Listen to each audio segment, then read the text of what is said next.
Good evening, everyone. Picture your grandmother, or your father, or maybe it's you, 72 years old, walking from the kitchen to the living room. Nothing dramatic, nothing dangerous, just an ordinary Tuesday afternoon. And then, in less than 1 second, one single misplaced step turns that ordinary Tuesday into a hospital bed, a hip replacement, 6 months of rehabilitation, and for far too many people, the beginning of the end. I have watched this happen more times than I can count in my years of practicing medicine. And here is the part that keeps me up at night. It is almost always preventable. Not with a new pill. Not with surgery. Not with some expensive gadget you saw advertised at 3 in the morning. With something as simple, as ordinary, as unglamorous as the way you walk. Tonight, I am not going to give you a lecture full of complicated medical jargon that you'll forget by tomorrow morning.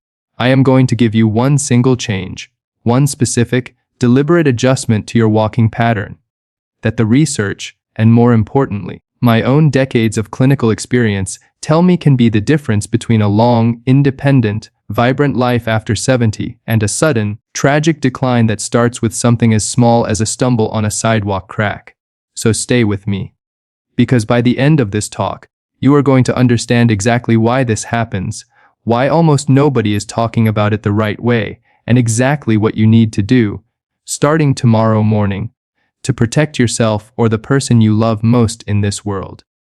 Let me start with a number that should honestly terrify you, and yet most people walk past it every single day without blinking. Falls are the leading cause of both fatal and non-fatal injuries among adults aged 65 and older.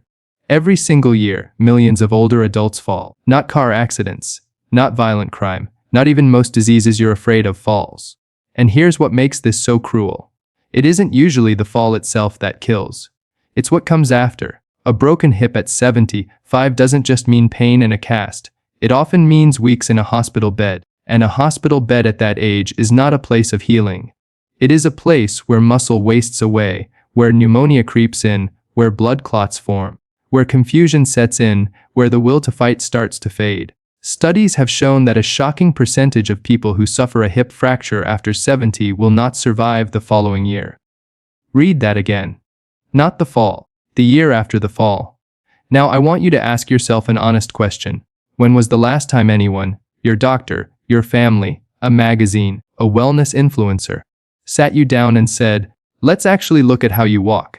Not your diet, not your cholesterol, not your blood pressure, your walk. The thing you do thousands of times every single day without thinking about it even once. That's the tragedy of it. We obsess over the big, dramatic risk factors, heart disease, cancer, diabetes. And rightfully so, these matter enormously.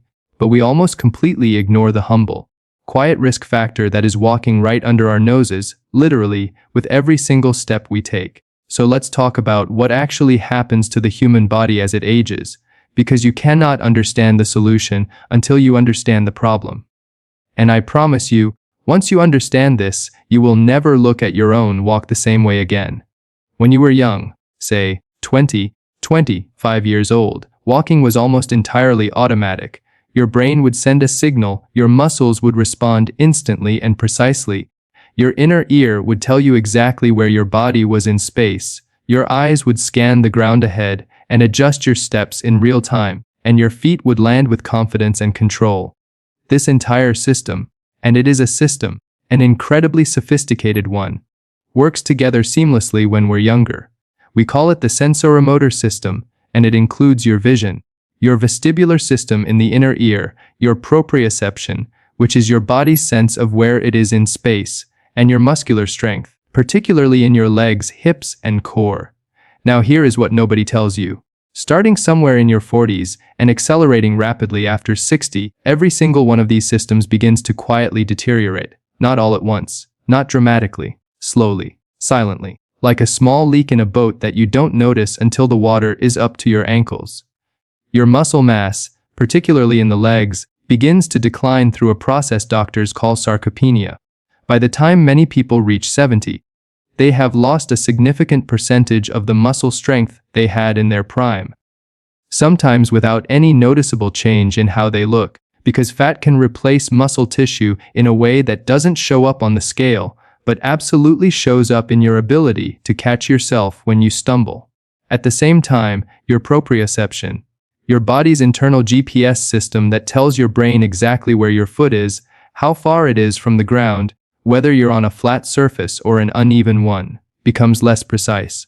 The nerve endings responsible for this sense begin to lose sensitivity. This is why so many older adults describe feeling like the ground is further away than it used to be, or why they catch their toe on a step that they would have cleared easily 20 years earlier. Your vestibular system, tucked away in your inner ear, which handles balance and spatial orientation, also weakens with age. This is part of why dizziness and lightheadedness become more common complaints as we get older.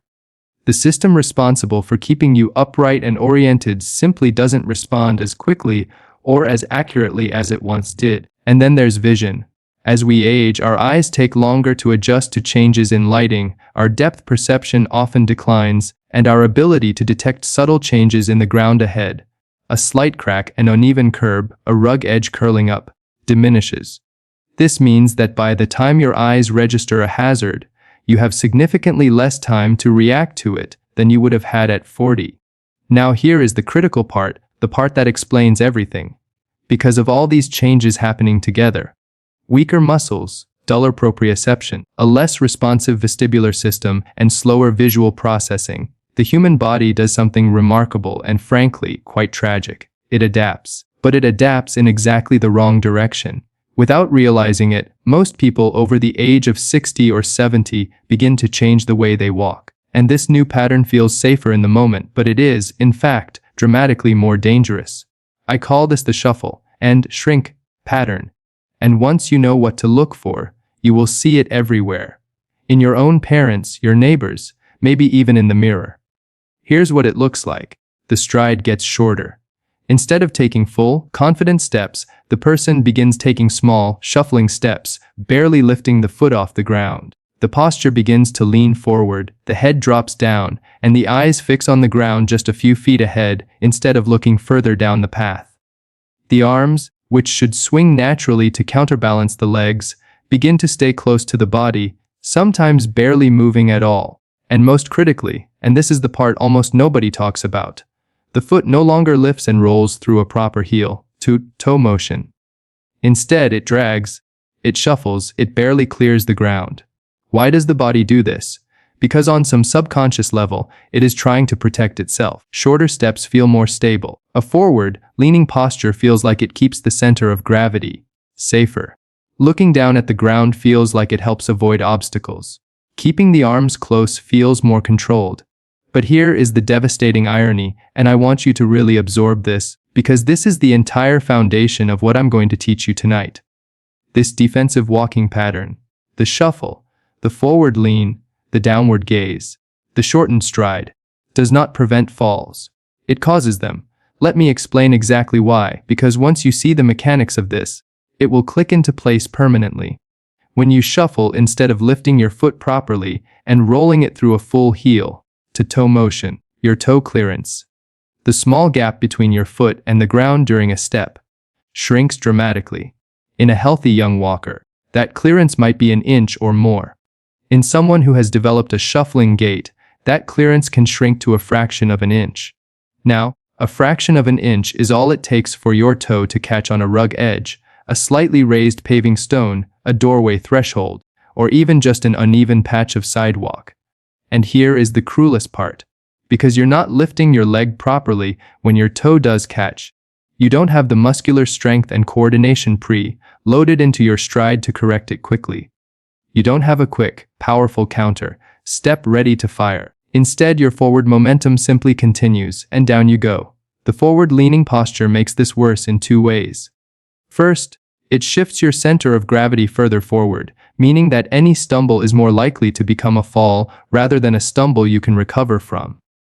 Second, and this is something most people never realize, leaning forward and looking down actually restricts your peripheral vision and your ability to scan the path ahead for hazards. You end up seeing the crack in the sidewalk the exact moment your foot is already coming down on it, instead of 3 or 4 steps in advance, when you would have had time to adjust your path or lift your foot higher. And the shortened arm swing, This one surprises people the most. Your arms are not just decorative when you walk. They are a critical counterbalancing mechanism. When your right leg swings forward, your left arm naturally swings forward too, and vice versa. This opposite arm, opposite leg pattern helps stabilize your torso, control your rotational momentum, and importantly, gives you a mechanical tool to catch your balance if something goes wrong. When older adults restrict this arm swing, often because they're gripping a handbag, holding onto furniture, or simply because the movement has atrophied through disuse, they lose one of the most important built-in balance correction systems the human body has. So now you understand the trap. The body, sensing weakness and instability, adopts a walking pattern that feels protective in the moment but mechanically strips away almost every tool the body has for preventing and recovering from a stumble. It is, without exaggeration, one of the most dangerous transitions that happens quietly in the aging process, and almost nobody names it directly, which is exactly why I'm standing here talking to you about it tonight. Now, let's get to the heart of what I promised you. The one simple change. I want to be very clear about something before I say it, because I don't want you to hear this and think, that's it, that's too simple to matter. I understand that reaction, but I have seen, in my own practice and in the research literature, how profoundly this one adjustment can change a person's stability, confidence, and honestly, their trajectory for the rest of their life. Simple does not mean unimportant. In fact, in medicine, some of the most powerful interventions are almost embarrassingly simple.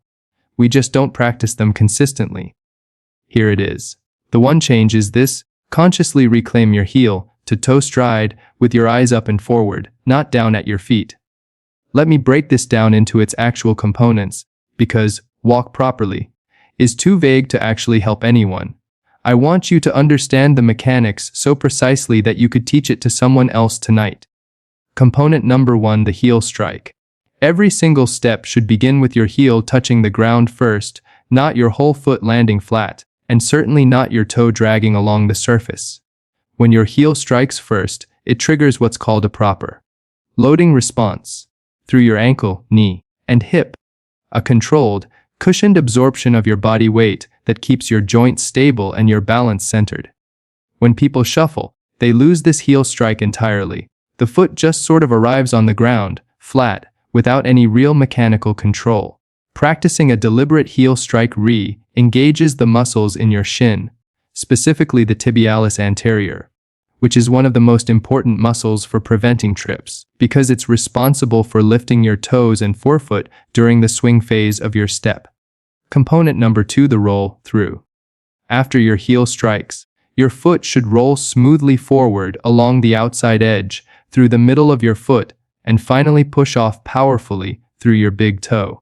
This is called the push-off phase, and it is where a huge amount of your forward propulsion and stability comes from. In a shuffling gait, this push-off essentially disappears.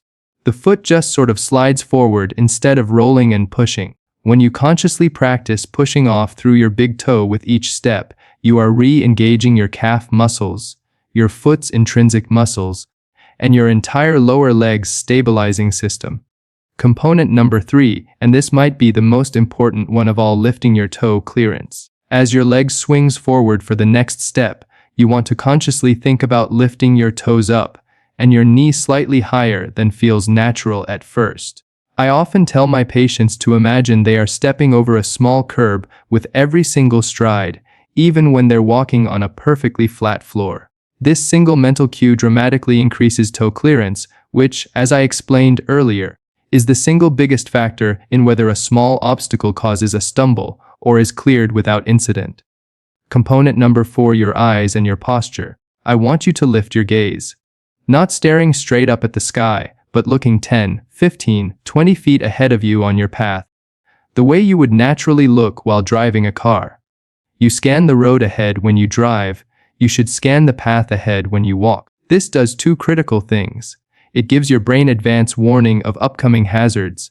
That uneven pavement, that toy left on the floor, that rug that's starting to curl at the edge, giving you time to adjust your stride or lift your foot higher before you reach it. And it naturally straightens your posture, pulling your shoulders back and your spine into a more upright, stable alignment, which shifts your center of gravity back to where it belongs, over your hips, instead of dangerously forward over your toes.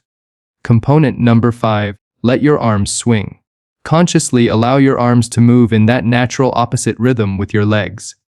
If you're carrying something, try to keep at least one arm free to swing when you can, or make a deliberate practice of swinging your arms during dedicated walking exercise, even if you need to carry a bag during daily errands.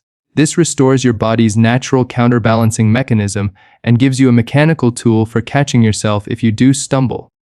Now, I know what some of you might be thinking. Doctor, this sounds like a lot to think about all at once. And you're right, it is, at first. But here is the beautiful thing about the human body, and about neuroplasticity in particular. You do not need to consciously think about all 5 of these components forever. You need to practice them consciously, deliberately, and repeatedly for a period of weeks, and your nervous system will begin to rebuild the motor pathways that support this healthier gait pattern automatically.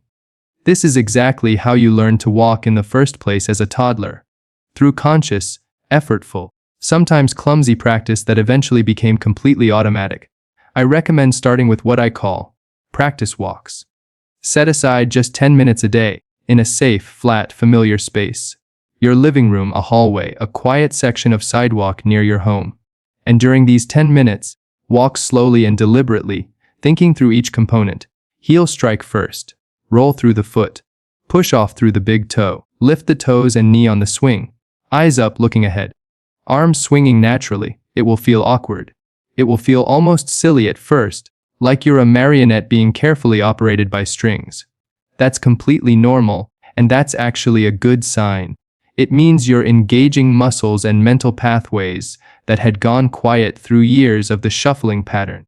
After a few weeks of this deliberate practice, something remarkable begins to happen. The pattern starts to become more natural. You'll notice yourself walking with a straighter posture without even trying. You'll notice your steps feel more solid, more grounded. Many of my patients tell me they feel taller, more confident, even mentally sharper.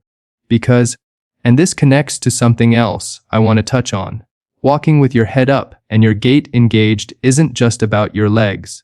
It engages more of your brain, more of your attention, more of your sensory processing, and this has ripple effects on cognitive function, mood, and overall vitality that go far beyond just fall prevention. Let me also address something practical, because I don't want this to feel like abstract advice disconnected from real life. Footwear matters enormously here. If you are wearing shoes with worn-out soles, floppy backs, or soles so thick and cushioned that you can't feel the ground properly, you are working against everything I just described. Look for shoes with a firm, supportive heel, a sole with some texture and grip, and enough flexibility that your foot can actually roll through that heel-to-toe motion I described. Slippers that don't stay firmly on your foot are, frankly, one of the most common culprits I see in fall injuries, because they defeat the entire mechanical process we're trying to restore. I also want to talk about strength, because the walking pattern I've described relies on certain muscles being strong enough to execute it properly. If your shin muscles, your calves, your glutes, and your core are significantly weakened, even perfect walking mechanics will be harder to sustain over a long walk. This doesn't mean you need to become a bodybuilder. It means incorporating simple exercises into your week. Heel raises, where you stand and rise up onto your toes and back down, which strengthens your calves and improves that push-off phase. Toe raises, where you lift just your toes and forefoot off the ground while your heel stays planted, which directly strengthens that tibialis anterior muscle responsible for toe clearance. Sit to stand exercises from a sturdy chair, which build the leg and core strength needed for stable, controlled movement. These don't need to take more than 10 or 15 minutes, a few times a week, and the return on that small investment, in terms of stability and independence, is honestly one of the best deals in all of medicine. I want to share something with you now, and I share this not to be dramatic, but because I think stories teach us more deeply than statistics ever can. I had a patient. I'll call her Margaret, though that's not her real name, to protect her privacy, who came to me at the age of 73 after a fall in her own kitchen. She had tripped over the edge of a rug that had been sitting in that exact spot, unmoved, for 15 years. She hadn't tripped on it once in all that time. But that day, she did, and she fractured her wrist trying to catch herself. When I examined her walking pattern in my office, I saw exactly what I've described to you tonight: shortened stride, head down, shuffling feet with almost no toe clearance, arms held stiffly at her sides. She wasn't frail in any dramatic sense. She was still gardening, still cooking, still living a full life. But her walking pattern had quietly drifted into that dangerous shuffle over the preceding several years, without her or her family ever noticing, because it happened so gradually. We worked together on exactly the changes I've described to you tonight. Heel to toe practice walks, eyes up, arms swinging, simple strengthening exercises for her shins and calves. Within about 6 weeks, her daughter told me she noticed her mother walking like she used to 20 years ago, more upright, more purposeful, more confident. Margaret told me herself that she felt like she'd gotten a piece of her independence back that she hadn't even realized she'd lost. She's 79 now, still living independently, still gardening, and as far as I know, has not had another fall since. I tell you this story not because it's unique. I could tell you dozens like it. But because I want you to understand that this is not theoretical. This is not some abstract wellness tip.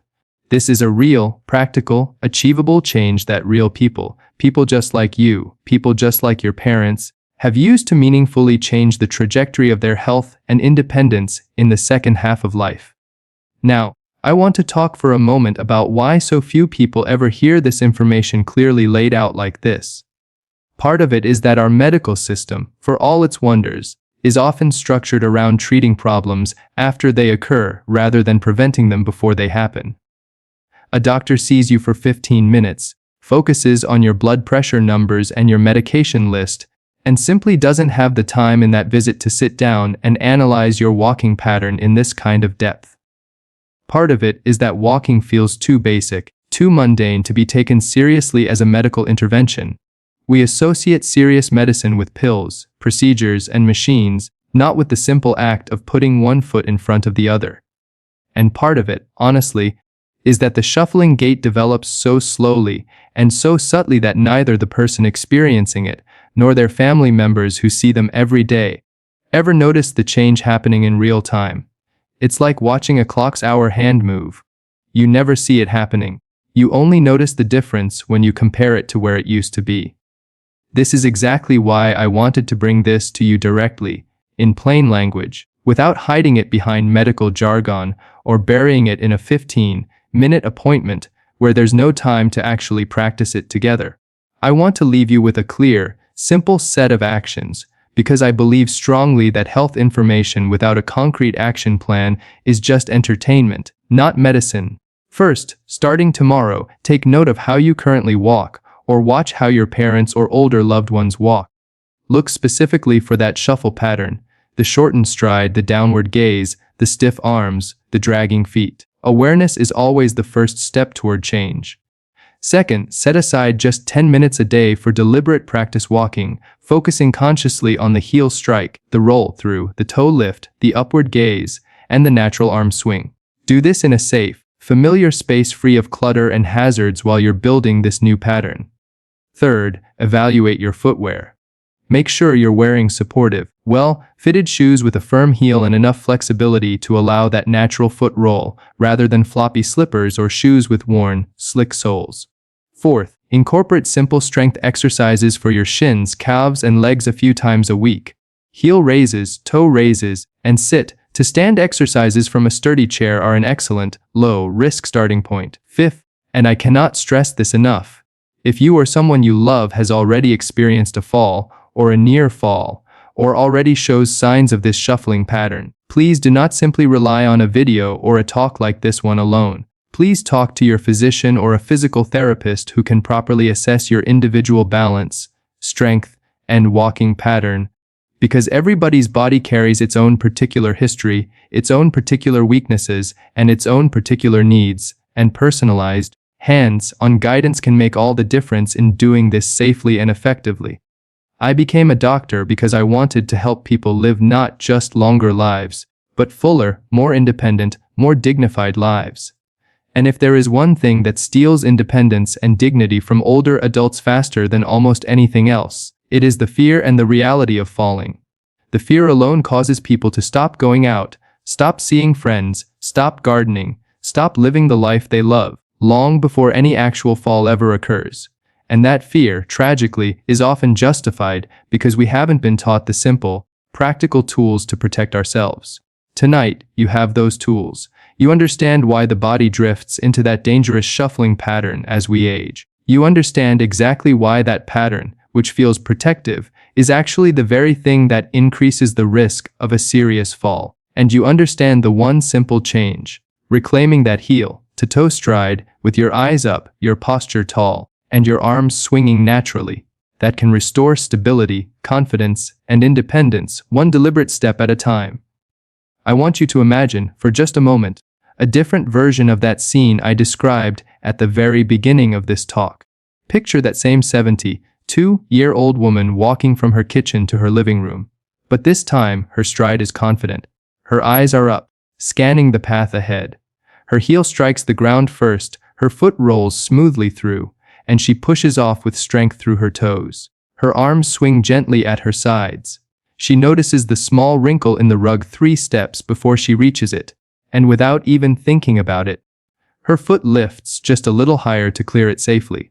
She reaches the living room, sits down comfortably in her favorite chair, and continues on with her ordinary, beautiful, uninterrupted day.